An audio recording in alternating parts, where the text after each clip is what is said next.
frère du militant du parti de gauche. Donc je suis très content effectivement d'abord que la salle soit si bien remplie, ça fait plaisir. Et puis d'abord dire que par rapport au parti de gauche, nous on est très content que cette liste parte en autonomie dès le premier tour. Donc effectivement ça c'est dans un travail qu'on a mené depuis maintenant 2009. Le Front de gauche a une histoire qui est déjà pas très ancienne, mais enfin quand même. Et donc cette liste Front de gauche elle se veut dans la continuité d'un programme aussi, qui est effectivement, comme Michel l'a dit, l'humain d'abord, c'est ce qui nous rassemble tous, militants, encartés ou pas encartés d'ailleurs, hein, c'est pas le problème. Donc on est dans un combat de longue haleine. Et ce combat qu'on a commencé à mener en 2009, l'échelon effectivement municipal, l'échelon local, ne déroge pas. Pour nous, c'est très important, effectivement, de combattre, il faut le dire, de deux effets très clairs de ces dernières années, qui est la crise, évidemment, depuis crise financière, crise du capitalisme. Alors, on est d'accord ou pas d'accord sur le constat de la crise du capitalisme. Certains militants pensent que, au contraire, le capitalisme est de plus en plus rayonnant, puisqu'il a besoin de crise, au fond, pour se réalimenter, et en particulier avec le dispositif de la dette, entre autres. Donc effectivement, on a ce problème à l'échelon local, au-delà évidemment, mais on a aussi l'effet, malheureusement, il faut le dire, d'une politique qui est menée depuis maintenant une dizaine d'années et qui est prolongée par un gouvernement qui, malheureusement, pour nous, se réclame de la gauche, alors que, effectivement, tout nous laisse à penser, au parti de gauche, on ne cesse de le dire, que ce gouvernement n'est pas un gouvernement de gauche, et sa politique est de droite, et malheureusement, l'impact sur le local est clair, puisque, vous savez, en dehors du fait que la TVA vient d'être montée au 1er janvier, eh bien, vous allez avoir aussi 1,5 milliard d'euros de dotation en moins, nous, les collectivités locales, territoriales, alors que, je le rappelle, hein, pour ceux qui ne l'auraient pas en tête, les collectivités locales, c'est 72% de l'investissement public. Donc c'est dire à quel point on rentre dans ce qu'on appelle le cycle austéritaire, le cycle de l'austérité et de l'autoritarisme aussi. Hollande va maintenant apparemment utiliser les ordonnances, bon, alors que bon, il n'était pas tout à fait d'accord quand il était dans l'opposition, mais bon, on peut changer de point de vue, enfin de notre point de vue c'est assez grave. Donc bon, on a cette dimension de la crise, et effectivement le Front de gauche à Orléans doit répondre à ces problèmes-là, hein, de crise. Et c'est pour ça que, comme l'a dit Michel, et je rajoute ça, effectivement, notre objectif, c'est d'abord de donner des droits. C'est-à-dire que la gauche, quand elle est au pouvoir, c'est d'abord pour les droits qu'elle doit se battre, et pour les devoirs aussi, évidemment, mais c'est surtout pour les droits. Et c'est pour ça qu'au cœur du programme, je ne vais pas le détailler ici, mais sur 2-3 éléments au moins insister, il y a effectivement une dimension de la gratuité. Il y a une dimension de la gratuité, on le voit dans les transports en commun, parce que ça nous paraît être important de dire aux citoyens, aux usagers, que la gratuité n'est pas impossible. Il y a 22 villes d'ailleurs en France qui le réalisent, cette gratuité des transports. Mais en plus de ça, c'est un droit à la mobilité. C'est un droit fondamental pour nous qui doit être respecté et qui, par le fait même de la cherté, et vous savez que ça va augmenter puisque évidemment la TVA va renchérir le coût des transports, eh bien c'est très important de redonner ce droit à la mobilité aux citoyens, aux usagers de la commune d'Orléans. Donc, première chose. Deuxième chose, par exemple sur l'eau. Sur l'eau, alors on a évidemment un programme qui normalement précise le retour en régie publique. Mais vous savez que, peut-être vous ne le savez pas, je ne sais pas, mais en tout cas, la Lyonnaise des Eaux a été renouvelée jusqu'en 2024. Le contrat donc court jusqu'en 2024. Pour nous, évidemment, c'est une difficulté, puisque le retour en régie publique signifierait de casser le contrat. Et évidemment, casser le contrat avec la Lyonnaise, ça signifie aussi des frais.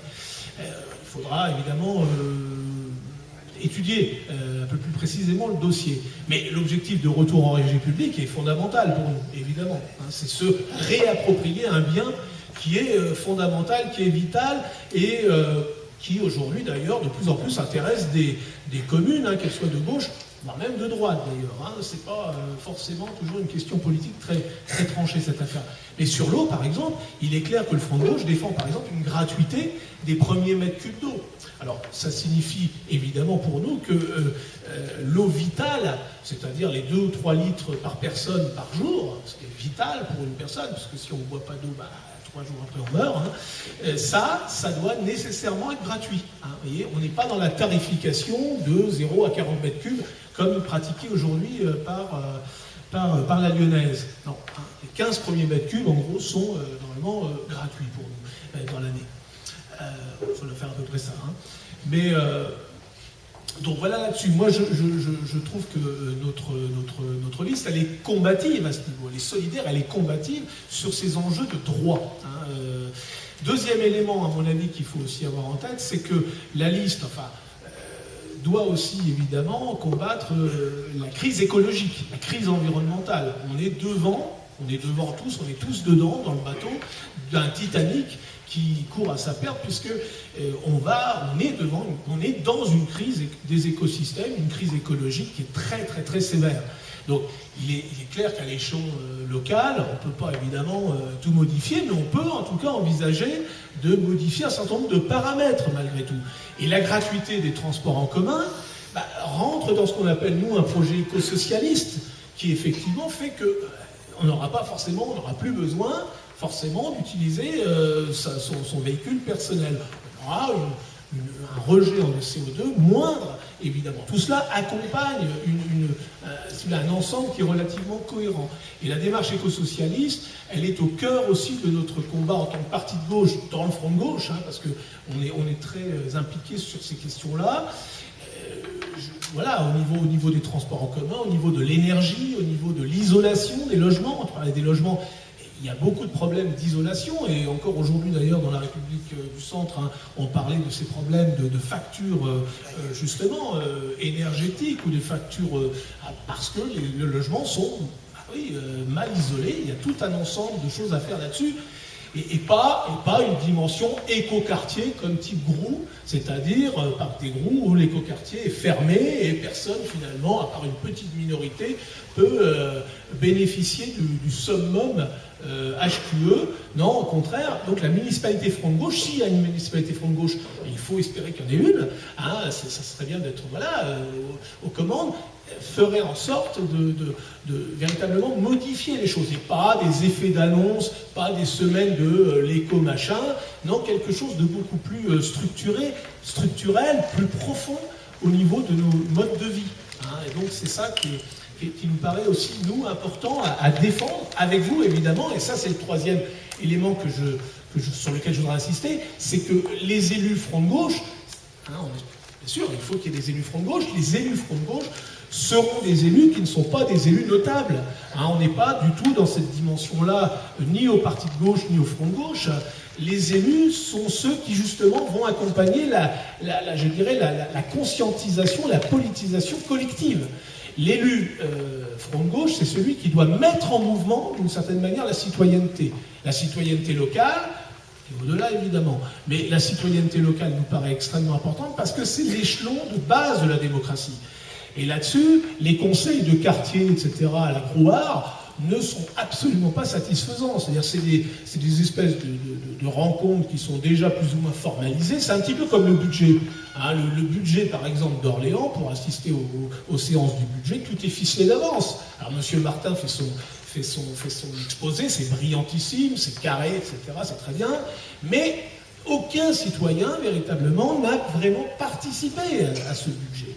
Et là, la dimension participative, citoyenne véritablement, doit être véritablement refondée, refaite.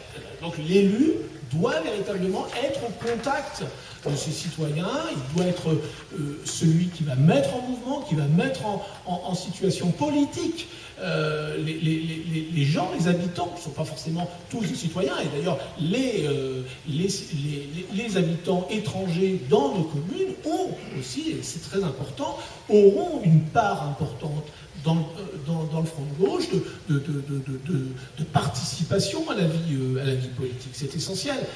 Donc voilà, moi je pense que cette liste porte ce qu'on appelle des radicalités. Alors nous on parle de radicalité concrète. Elles ne peuvent pas venir simplement des élus ou des militants qui sont sur le terrain. Elles doivent venir aussi des gens, elles doivent venir des citoyens, des usagers. Il va falloir qu'on se mobilise tous. Ça, c'est une question qui est essentielle pour nous parce qu'en termes d'avenir, on ne peut pas être simplement voilà, des élus basiques comme on en connaît malheureusement beaucoup autour de nous. Donc voilà, je vais m'arrêter là. Je ne sais pas si Yann, tu voulais dire un mot.